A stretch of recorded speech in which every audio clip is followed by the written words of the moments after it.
for 2 more questions. Please go ahead. I'll keep mine simple. How would you define faith, and how would you then apply that, and where do you place your faith? That's directed to both of you. Thank you. I've gone back and forth on different definitions of faith because it seems to be used in so many different ways. Generally, in my interactions with people, and this may not be representative of everybody because we already know that I'm coming from a more Southern Baptist Protestant background, I tend to define faith as the excuse people give for believing something when they don't have a good reason. And I have no use for it at all.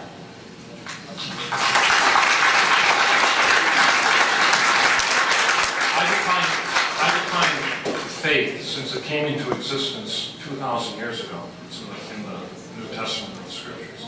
I define it in its cultural context, which helps me understand what it means today. Okay, faith, the Apostle Paul defines it as the evidence of things hoped for, the substance of things hoped for, the evidence of things not seen. And you have to realize that he wrote that in the midst of a pagan culture that could only offer one of 2 things, fate or cosmic despair. Okay? It's the only options you had under pagan culture. All right? You were either subject to the vicissitudes of faith, or if you were a deeper thinker, all you had was cosmic despair, because there was no order, there was no discernible order to the universe. Discernible order to the universe only came into existence as Greek thought was synthesized with Judaic thought through the gospel in Christian thought, because what it did was it placed man at a different point, number one, in the universe, and it defined the universe in a different way, which I alluded to earlier, which means that it has a beginning and an end. Okay, I don't know how far I want to go with this. The notion that time and space are created is an exclusively Christian contribution to the history of human thought. Okay, once that became established, the notion of progress became possible. Consequently, faith gets redefined in the present age, because we no longer face cosmic despair, and we no longer face fate. Even the atheists don't. This is a debt that they owe to Christianity. So faith is what?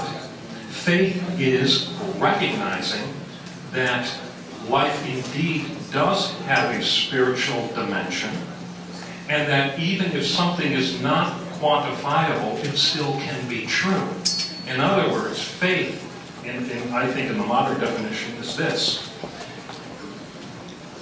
Things don't have to be solely material to be true. Truth exists not distinct from, but it incorporates materiality, but also exceeds beyond the categories of materiality, and it's just the recognition that life does indeed have a spiritual dimension.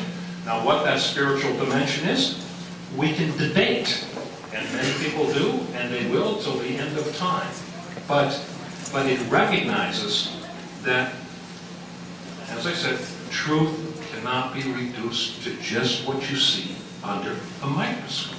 Well, it is nevertheless true that I promised one more question. Everybody else in line, sorry, but stick around, because after this we will reconvene with a panel to continue discussing these issues, and there will be more opportunity for question and answer. Please, one last question. Hi. What is the meaning of My life? question is for you, Matt. Earlier you said, have a brain, morality is a truth to be discovered, not a rule to follow. Now, it's common Christian belief. Instead of a rule to be disseminated. Rule to be disseminated. I'm sorry, I was writing fast.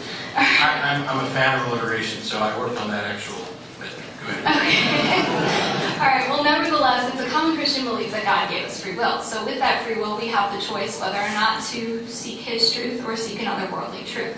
My question is, for you, how do you discern where that search comes from? Because for a Christian, you would say, I get that, the desire to seek that truth from God. So I'm wondering where you would say it comes from. And I would Where say, does the desire to seek truth come from? right, and I would say that if you say human nature, there's no more evidence for that than there is for God. No, my personal search for truth is something that is personally experiential for me. I don't know if anybody else has this. I see evidence of other people doing the same thing. I have no problem at all saying that. I think we both agree that it's part of human nature. It's just that one of us is saying that it's part of human nature because it's part of God's nature, because it's part of what God wants human nature to be. I don't see a justification for adding that additional thing. It's like saying, we both agree that the universe had a beginning. I don't know what the beginning is. And those people who are claiming that they do know, I don't see their evidence. I don't see their rational justification for this. So while it's in my nature to seek truth and be inquisitive, if it comes from some source external to me, I have no idea. I don't see any reason why it should. How could that be free will if it was coming from somewhere else? But anyway, free will is a big kettle of fish to get into. Oh no, let's not go there. Please, help me thank our debaters.